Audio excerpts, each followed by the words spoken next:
First and fourth block. It is Friday, and you've made it to the end of week 2 of social distancing or extended spring break.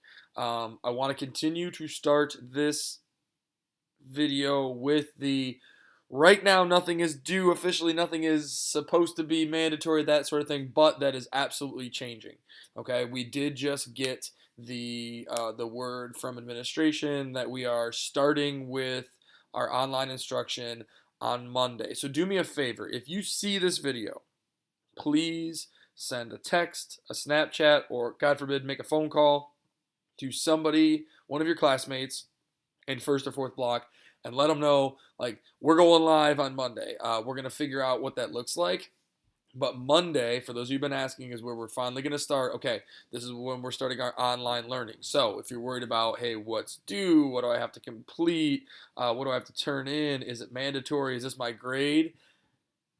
From every day back, no, but starting Monday absolutely is. Okay, so help each other out on this one, because I know there are some people who have not been keying in. Maybe they don't get emails. Maybe they've not been checking their school emails. Maybe their parents haven't checked their emails, and so we want to make sure that everyone's ready to go. Okay, so as far as I know, we're gonna kind of blitz your emails and your social media accounts and your reminds and your Google Classrooms to let you know. Every teacher's class is going to look different. Just like every class period is different, every teacher's class is going to look different. Okay. The nice part about language arts is that we've done a lot through Classroom. You guys are used to using the online portals, the online programs that we use. So I don't worry about you guys being able to use them. But what I do worry about is you guys dedicating the time to make sure that it gets done. Okay. So make sure that when you're setting time aside to get your online learning done, that you're dedicating enough time to every class to get done what you need to get done. Okay. I'm hoping by this weekend I'll be able to set up just kind of like an informational sheet. You guys know that I like to use Remind. I like to use Google Classroom. I can use the homework matrix, your school emails, Common Lit, which I've been posting readings this week, is a really good resource as well.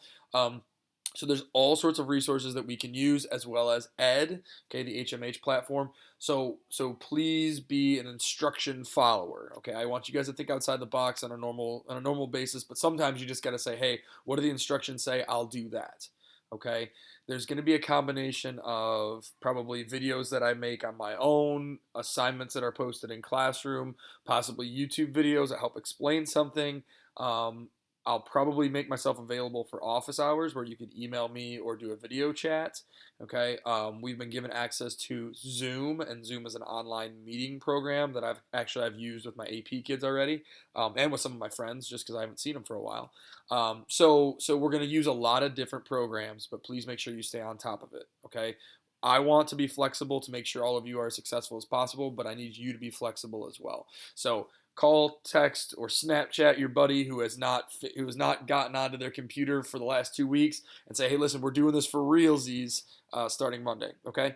Last but not least, so for Friday, for your daily reading is on Common Lit. It's posted on Classroom. Okay. Again, not due, not required today, but starting Monday, if I post it, it will be required. I really, really like this piece from Common Lit. It's called Coping Mechanisms, and I think it's really, really important at this moment in time, because obviously, everybody deals with stress or unusual situations or uncomfortable situations differently. So for this text, I didn't tell you to pause. So go read it, pause, and now play. So for this text, like the ones earlier in the week, text structure or text features are really, really important.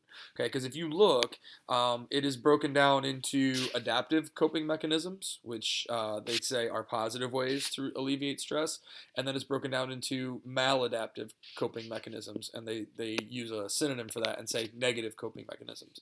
Within those text structures, we see anticipation for positive, seeking support, problem solving, and humor.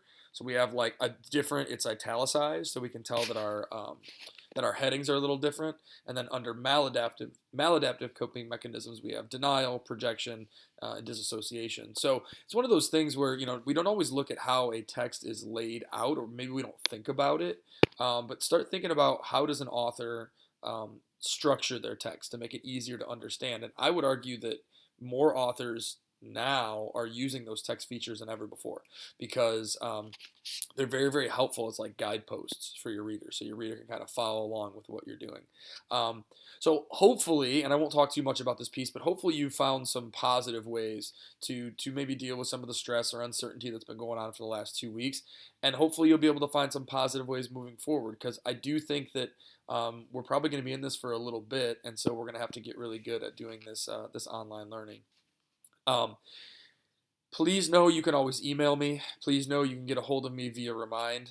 If for some reason it's easier to reach me on Twitter, you can follow me and reach me on Twitter. It's at dsloverevg. Really easy. A lot of you already follow me, so I am able to be contacted. The other option, and this I should have said this at the beginning, Remind does have a call feature that makes it safe and logs calls between teacher and parent, teacher and student. So if you absolutely need to talk to me and can't do a video chat or whatever, we could use Remind as a phone call app where I can answer your questions. So keep that in mind. We got that option. So last but not least, I want to offer one more thing just kind of as a happy note. Yesterday was supposed to be opening day for baseball. For those of you who've paid attention to me and in my classroom, I'm a big Tigers fan. Obviously, not having baseball is a little bit of a struggle for me. So I rocked out my Tigers shirt today. And then I also got into the Tiger King on Netflix, which, oh my gosh, if you have Netflix and you're in, I mean, it might not be teenager appropriate. I don't know. Ask your parents before you watch it. But my lord, that is just a melodrama playing out in Oklahoma. So I know it's kind of gone viral on most sites these days that people are talking about the Tiger King, but it's probably well worth the watch. So that's all I got for you on a Friday. I really hope you have a good weekend. Get some sleep this weekend because Monday we're going to hit it hard as far as getting some work done and continuing education and getting your language arts skills built up as much as we can. So thanks if you've been checking out these videos for the past 2 weeks. I really, really appreciate it. You're one step ahead, and we'll get to work on Monday. Have a great weekend, everybody.